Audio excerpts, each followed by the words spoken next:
Bienvenidos a nuestra inmersión profunda de hoy. Nos adentramos en el mundo de la política colombiana, un terreno a veces pantanoso, ¿no cree?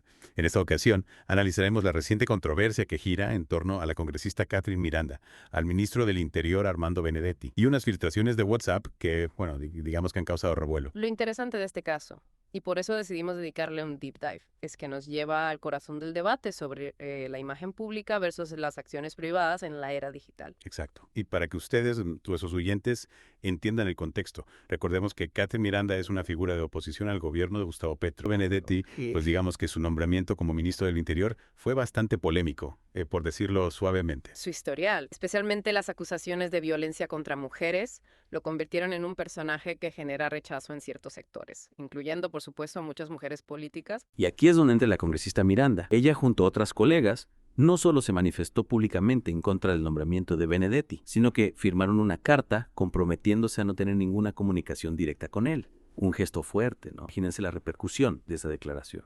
Sí, esa carta fue un acto simbólico muy potente, especialmente en un país donde lamentablemente la violencia contra las mujeres sigue siendo un problema tan grave. Fue una forma de decir, no vamos a normalizar ni tolerar este tipo de comportamiento. Aquí viene un giro inesperado. Las filtraciones de mensajes de WhatsApp revelaron conversaciones privadas entre Miranda y Benedetti, y no eran precisamente mensajes formales o distantes. Al contrario, se notaba cierta familiaridad, incluso algunos comentarios que podían interpretarse como coqueteo. Exacto. Lo que hace tan llamativo este caso es la disonancia entre el discurso público y las acciones privadas. Por un lado, la condena pública y el compromiso de no tener contacto. Por otro, mensajes que sugieren una relación por lo menos cordial. Déjenme leerles un par de ejemplos para que ustedes mismos juzguen. En un mensaje Benedetti le dice a Miranda, qué vaina no poder saludarte como antes. Y ella responde, jajaja, no me vayas a saludar ahora. Tienes a todos los medios encima. Esas risas y la referencia a saludar como antes dan mucho que pensar, ¿no? Es difícil conciliar esas palabras con la imagen de rechazo absoluto que Miranda había proyectado. Exactamente. Y claro, como era de esperarse, estas filtraciones han generado un debate feroz. Las redes sociales, como siempre, se han convertido en un hervidero de opiniones.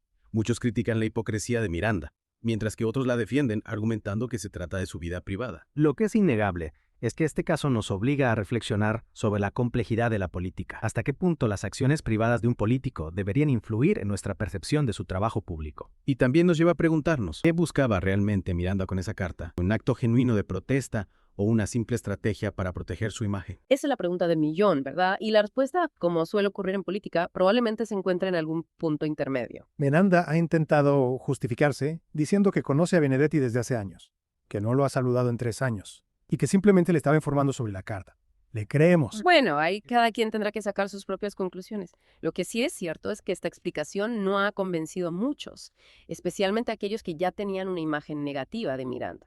Y es que este tipo de situaciones siempre generan dudas sobre la autenticidad de los políticos, ¿no? Nos hacen preguntarnos si realmente creen en lo que dicen o si simplemente están jugando un papel para ganar votos o proteger sus intereses. Y eso sin duda tiene consecuencias para la confianza en la clase política en general.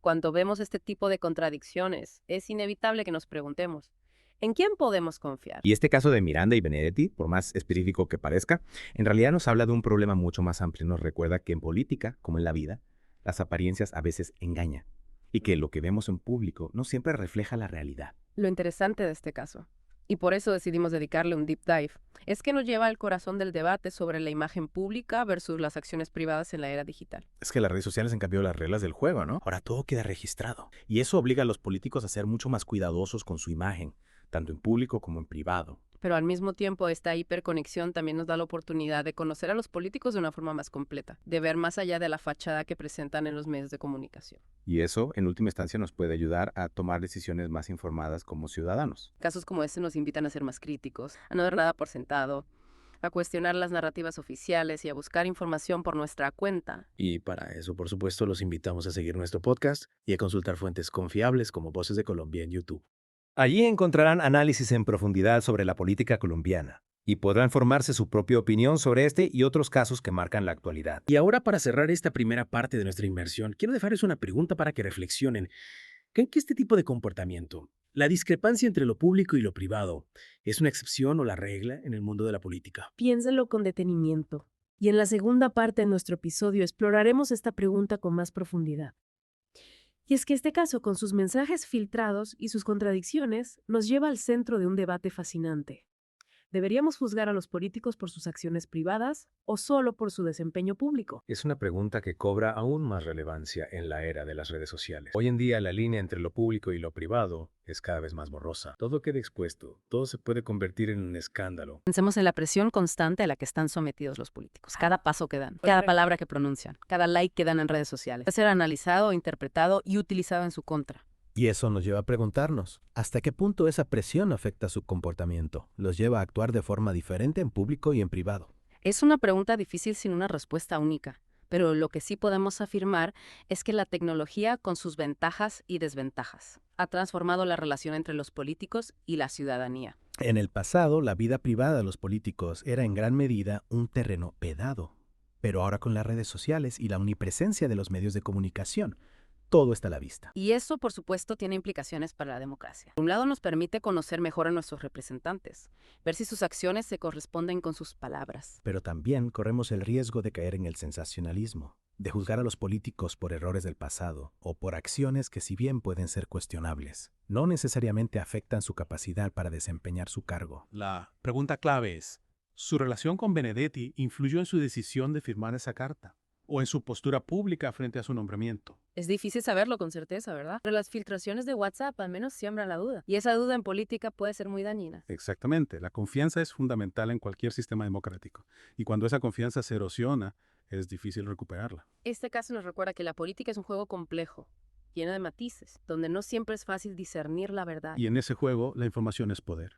Por eso es tan importante que nosotros como ciudadanos nos mantengamos informados, que contrastemos las fuentes, que analicemos los hechos con ojo crítico. No debemos dejarnos llevar por las emociones o por la indignación del momento. Debemos buscar información de calidad, escuchar diferentes puntos de vista y formarnos nuestra propia opinión. Y por supuesto, participar en el debate público, expresar nuestras ideas, exigir transparencia a nuestros representantes. La democracia no es un espectador pasivo, es un proceso en el que todos debemos involucrarnos. Y para involucrarse de forma informada, los invitamos a seguir nuestro podcast. Y también les recomendamos que visiten el canal de YouTube Voces de Colombia, donde encontrarán información detallada sobre la política colombiana y podrán participar en debates enriquecedores. Y ahora, para cerrar esta segunda parte, les dejamos con una pregunta para que la debatan entre ustedes. ¿Creen que la tecnología, en última instancia, está fortaleciendo o debilitando la democracia? Piénsenlo con detenimiento. Y en la tercera y última parte de nuestro episodio, exploraremos esta pregunta con más profundidad.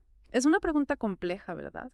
La tecnología, como todo en la vida, tiene dos caras. Por un lado, nos brinda herramientas para acceder a información, para comunicarnos, para organizarnos en ese sentido. Tiene el potencial de fortalecer la democracia, de hacerla más participativa, más transparente. Pensemos en las redes sociales, por ejemplo, nos permiten conectar con personas que piensan como nosotros, movilizarnos. En muchos casos las redes sociales han sido un catalizador para el cambio social. Exacto, y no olvidemos el acceso a la información. Hoy en día, gracias a Internet, tenemos a nuestro alcance una cantidad inmensa de datos, de análisis de perspectivas. Eso nos permite formarnos una opinión más completa, más crítica sobre lo que ocurre en nuestro país y en el mundo. Pero claro, como decíamos antes, la tecnología también tiene su lado oscuro. Las redes sociales pueden ser un caldo de cultivo para la desinformación, para la manipulación, para el odio, y la sobreexposición mediática puede llevar a una erosión de la privacidad, a un juicio constante, a una cultura del escándalo. Volviendo al caso de Catherine Miranda, ¿no creen que las filtraciones de WhatsApp, más allá de la veracidad de su contenido, nos hablan de una invasión a la esfera privada? Es un debate ético complejo. ¿Dónde trazamos la línea entre el interés público y el derecho a la intimidad? Es legítimo que se expongan conversaciones privadas si no hay un delito de por medio. Y ahí entra en juego la responsabilidad de los medios de comunicación. ¿Cómo se maneja la información sensible? Se contrastan las fuentes. Se protege la identidad de las personas involucradas. Es un tema delicado que nos obliga a reflexionar sobre el papel de la tecnología en la sociedad actual. La usamos para construir o para destruir, para informarnos o para desinformar, para conectar o para dividir. Y la respuesta, como casi siempre, no es simple, depende de nosotros, de cómo usemos estas herramientas, de los valores que promovamos, de las decisiones que tomemos. Y hablando de decisiones, los invitamos a tomar una decisión informada, a seguir nuestro podcast para análisis profundos y a consultar fuentes confiables como Voces de Colombia en YouTube. Y encontrarán información rigurosa, análisis independientes y perspectivas diversas sobre la realidad colombiana. Suscríbanse, denle like, compartan sus opiniones. La construcción de una sociedad más justa y democrática depende de todos nosotros. Y para terminar, les dejamos con una última reflexión. ¿Cuál creen que será el futuro de la política en la era digital?